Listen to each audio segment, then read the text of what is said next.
অরিন্দম হতভম্ব হয়ে গেল। তার মানে কি এখানে আরো কেউ ছিল? সে দ্রুত চারপাশে তাকালো। তখনই সে খেয়াল করল আয়নার পাশে একটা পুরনো ঘড়ি টাঙানো আছে। টিক টিক টিক, ঘড়ির কাঁটাগুলো খুব ধীরে চলছে, যেন সময় এখানে আটকে আছে। তার মনে পড়ে গেল বৃদ্ধ লোকটির কথা। সময়ই হলো চাবি, হয়তো আয়না নয়, সময়ই তাকে আটকে রেখেছে। তার দ্রুত একটা কিছু করতে হবে। অরিন্দম পকেট থেকে নিজের ছোট্ট ঘড়িটা বের করল। ঘড়ির কাঁটা অদ্ভুতভাবে উল্টো দিকে ঘুরছে। তার মাথায় বিদ্যুৎ চমকের মতো একটা চিন্তা এলো, যদি সময় উল্টে যায় তাহলে কি আমি ফিরে যেতে পারবো?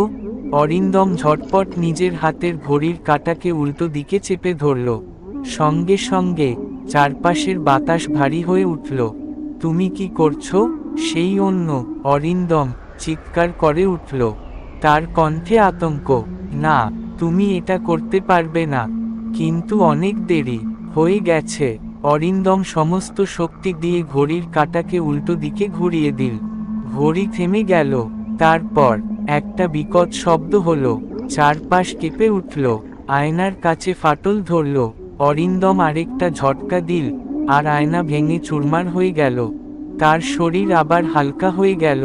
সে অনুভব করল সে কোথাও পড়ছে, ফিরে যাচ্ছে। ড্যাশ ড্যাশ ড্যাশ, সে ধপ করে মাটিতে পড়ল। চোখ মেলে তাকাতেই দেখল সে পুরনো বাংলোর ভেতরেই পড়ে আছে। কিন্তু এবার সবকিছু স্বাভাবিক। ঘড়ির কাঁটা স্বাভাবিকভাবে চলছে। পাশের জানালা দিয়ে চাঁদের আলো আসছে। আমি ফিরে এসেছি। সে পকেট ঘড়ির দিকে তাকালো। টিক টিক টিক, এবার সব ঠিক আছে। সে ধীরে ধীরে উঠে দাঁড়ালো। পেছনে আয়নার জায়গায় শুধু একটা খালি দেয়াল। আয়না আর নেই। তার মানে কি চক্রটা ভেঙে গেছে? অরিন্দম হালকা শ্বাস নিল। সব শেষ হয়ে গেছে। কিন্তু সে সত্যিই মুক্তি পেয়েছে তো? অরিন্দম ধীরে ধীরে উঠে দাঁড়ালো। তার হাত পা কাঁপছে, মাথার ভেতর ঝিমঝিম করছে। কিন্তু সে এখনো বেঁচে আছে। চারপাশে তাকিয়ে দেখে বাংলোর দেওয়ালগুলো আগের মতোই আছে। কিন্তু এখন সবকিছু কেমন যেন ফাঁকা লাগছে। কোনো ফিসফিসানি নেই, কোনো অদ্ভুত ছায়া নেই। তারপর তার চোখ পড়ল আয়নার জায়গায়। সেখানে এখন শুধু এক ফালি খালি দেয়াল, যেন আয়না কখনোই ছিল না। অরিন্দম ধীরে ধীরে এগিয়ে গিয়ে দেয়াল ছুঁয়ে দেখল, একদম শক্ত। সে দীর্ঘশ্বাস ফেলল। সব শেষ হয়েছে, আমি ফিরে এসেছি। কিন্তু হঠাৎ টিক টিক টিক, ঘরের কোণ থেকে একটা ঘড়ির শব্দ এল। অরিন্দম থমকে গেল। এই শব্দ তো বন্ধ হয়ে গিয়েছিল। সে ধীরে ধীরে শব্দের উৎসের দিকে তাকালো। একটা পুরনো কাঠের টেবিলের ওপরে একটা আধভাঙা পকেট ঘড়ি রাখা।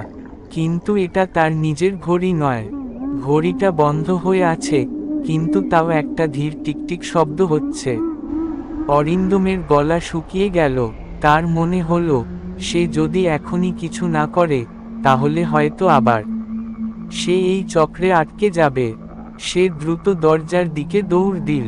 এই বাংলো থেকে বেরোতেই হবে। সে দরজা খুলে বাইরে বেরোলো।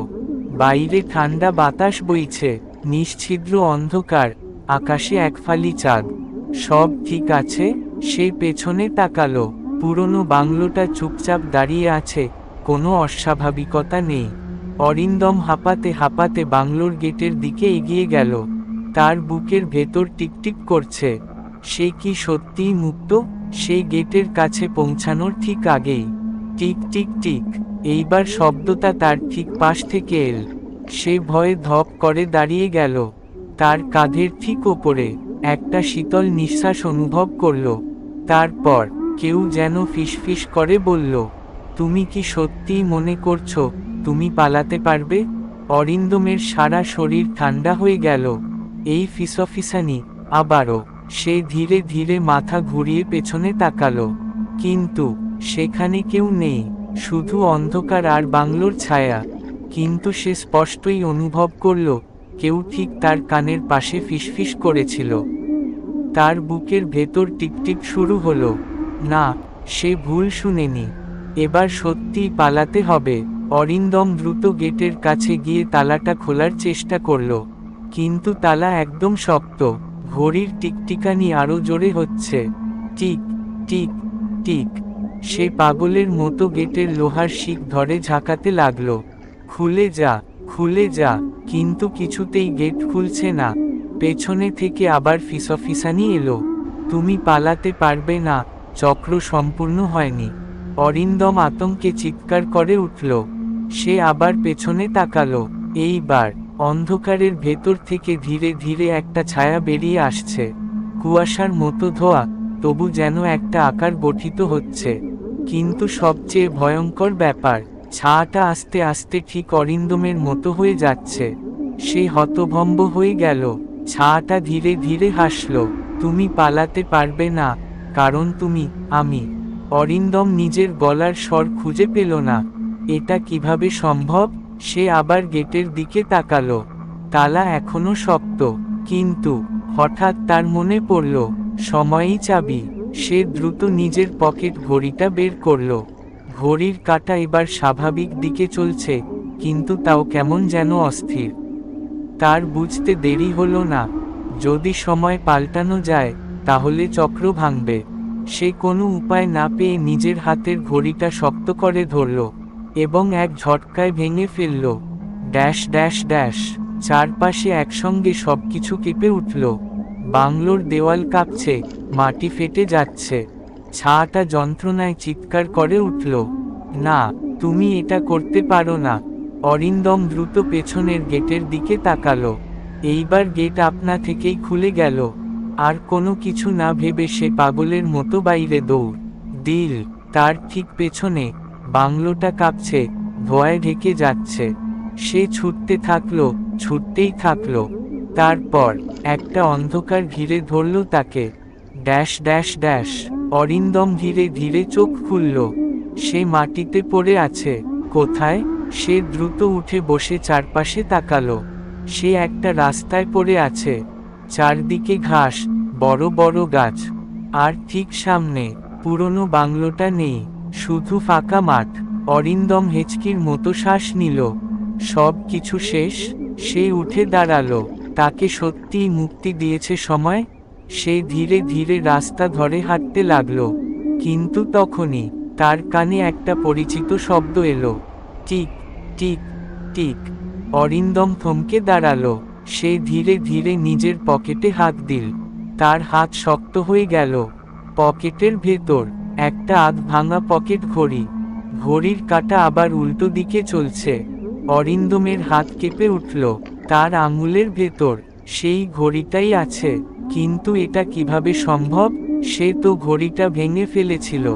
তার নিঃশ্বাস ভারী হয়ে এল। এইবার সে বুঝতে পারল, সব কিছু শেষ হয়নি। তার দৌড়ানোর দরকার নেই, পালানোর দরকার নেই। এই চক্র থেকে মুক্তি পেতে গেলে তাকে সত্যিকারের সমাধান খুঁজতে হবে। সে চারপাশে তাকালো। এখনো রাতের অন্ধকার, হালকা কুয়াশা ছড়িয়ে আছে। কিন্তু বাংলোটা নেই। তার বদলে দূরে একটা পুরনো রাস্তা দেখা যাচ্ছে, যেখানে হলুদ আলো জ্বলছে। অরিন্দম ধীরে ধীরে সেই আলোর দিকে হাঁটতে লাগলো। তার মনে একটা প্রশ্ন ঘুরপাক খাচ্ছে, এই চক্র শুরু হয়েছিল কেন? হঠাৎ তার মনে পড়ল, সে প্রথম দিন যখন এই বাংলোর খোঁজে এসেছিল, তখনই প্রথমবার পকেট ঘড়িটা খারাপ হয়ে যায়। এতদিন সে পালানোর চেষ্টা করেছে, কিন্তু সে কি কখনো সময়ের আসল রহস্য বুঝতে পেরেছে? সে থেমে গেল। তার হাতে থাকা আধভাঙা ঘড়িটার দিকে তাকালো। তারপর ধীরে ধীরে সেটার কাঁটা ঘুরিয়ে দিল। এইবার উল্টো দিকে নয়, ঠিক সময়ে। ঠিক তখনই চারপাশের কুয়াশা গাঢ় হতে লাগলো। একটা পরিচিত কণ্ঠস্বর শোনা গেল, তুমি অবশেষে সময়ের রহস্য বুঝতে পেরেছ? অরিন্দম চমকে উঠল। সামনে একটা ছায়া ধীরে ধীরে স্পষ্ট হয়ে উঠল। এটা তার নিজেরই প্রতিবিম্ব। কিন্তু এইবার সেটা তার দিকে ভয় দেখাচ্ছে না, বরং একটা শান্ত হাসি ফুটে উঠেছে তার মুখে। অরিন্দম কিছু বলার আগেই ছায়াটা ধীরে ধীরে মিলিয়ে যেতে লাগলো। চক্র সম্পূর্ণ হয়েছে, তুমি মুক্ত। চারপাশে আলো ফুটে উঠল, কুয়াশা কেটে যেতে লাগলো। অরিন্দম অনুভব করল তার দেহ যেন হালকা হয়ে গেছে। সে ধীরে ধীরে চোখ বন্ধ করল। সব কিছু শেষ।